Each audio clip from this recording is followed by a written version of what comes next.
on calling each other names up there. Like, what's even happening? Yeah, your guy gets blasted for bumping a woman, and ours almost certainly has just signed someone's death warrant with a deadly virus. Like, and it's like, eh. And we 100% we have our problems here. Like, I'm not, for anybody listening, I'm not pretending that we're all squeaky clean up here. Like, what's happened to, like, our Native Canadians and stuff, like, it's just a shit show. Like, there's awful, awful things that have happened here. But overall, like, with COVID and, like, people hated Trudeau, people hated Ford, and so many people still that don't like them and say they would never vote for them are so happy with the way they've handled this through everything. And I don't even, it's bewildering to watch. Like, I don't have words for it, and I'm never at a loss for words, but I just, it's like, who was I listening to? Was there a podcast saying somebody said if they wrote this as a show, nobody would ever believe it? Like, no, it would have to be fiction. No one would take it as a nonfiction storyline. Yeah, somebody said, like, if I wrote this as an episode of Scandal, like, I'd get laughed out of the room. Like, nobody would take me seriously that this could happen. And this is happening. Right. Isn't there a movie? Why isn't there a documentary on this? They got Chris Rock. There's time. So all right. So the big thing we need to get into, Sam, before I end this, is we have got to discuss the new Supreme Court choice. Is that Amy? Yes. Amy Coney Barrett. Rest in peace, Ruth. Rest in peace. Yeah. I saw a thing, and it was like all the doors that Ruth opened for Amy, she's slamming behind her for every other one. It's horrific. 100%. And people have no idea what they would not have right now if it was not for Ruth Bader Ginsburg. Is there really a chance that Roe versus Wade is going to be absolutely overturned? Like, I can't imagine a law that big being overturned. But they say they're in gay marriage too. What? Yeah. They only want her because she's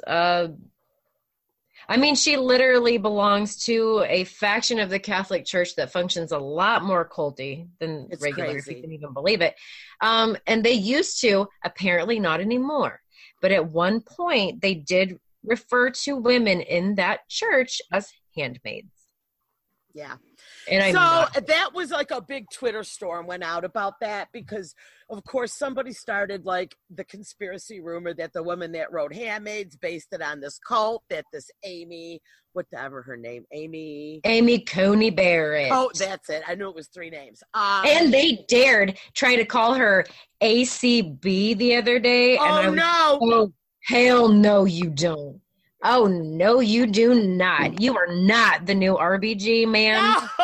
I'm sorry, but no. And go fuck yourself. Yeah.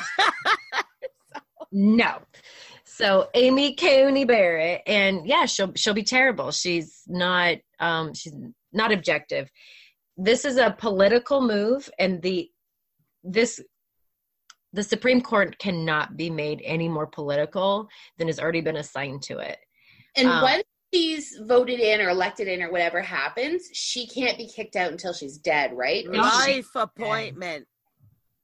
Wow. You leave when you die, and that needs to end. Because when that was made, people used to die at 50, 60. I mean, let's be real. People didn't... Wow. They never expected an 80s. I mean, they didn't even expect Ruth, okay? 80-something years old. And she was sitting on the bench. That was not what was pictured. And, God bless Ruth, I have to say, but when Obama, they said, asked her to retire 4 years ago when he was still in office so he could appoint someone. I don't know why I don't know, like, what she said she wasn't done yet. Yeah. Well, and really, what do you do at that point? Like, do you take up gardening, like baking, like? Oh, she had been battling cancer.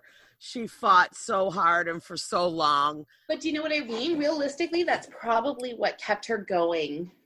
Oh, 100%.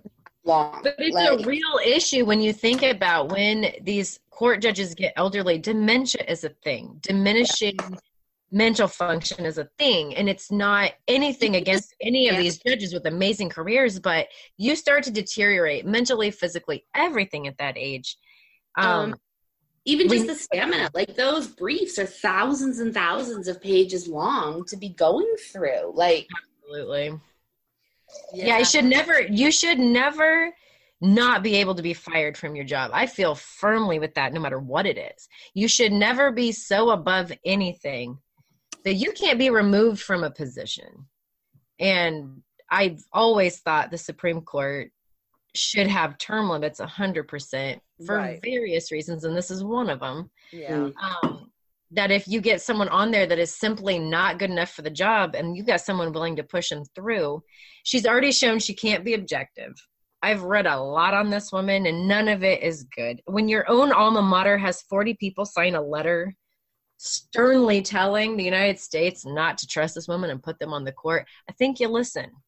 Whoa. I think you pay attention and you listen. And we already have Brett Kavanaugh, who shouldn't be on the court either, that got pushed through. Where did she come from? Like, what's her background? She went to, where is that? Rhodes College. Where is that? In Maryland. She's a judge right now, isn't she? She's a judge, I believe. Yes. And she's just had a pick these people for this. Do they like apply for the job, or they look at the way they've like picked in other cases? Or I think it does go through a nomination process. I think there's probably some way that you put yourself out there that you're interested. Yeah. So I'm sure there's some sort of a vetting process that gets to where those nominations come from. I'm not actually even sure, but you do have to be nominated, by the government to be in the running for it. Right. And more now, they're going by politics, and that is not what the Supreme Court was ever supposed to be. But yeah, she's made a lot of she's made statements in the past, which church-state separation, big issue for me.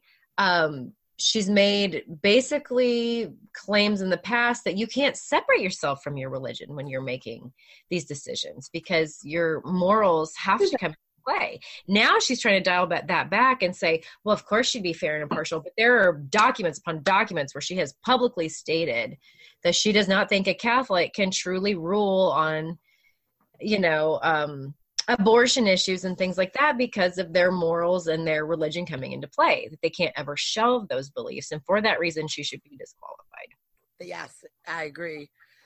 Oh, Sam, there's so much to unpack. I think I'm getting rained on. So oh, no. I'm outside recording because I have a friend in town whose grandchild is in the house right now, so it's kind of loud in there.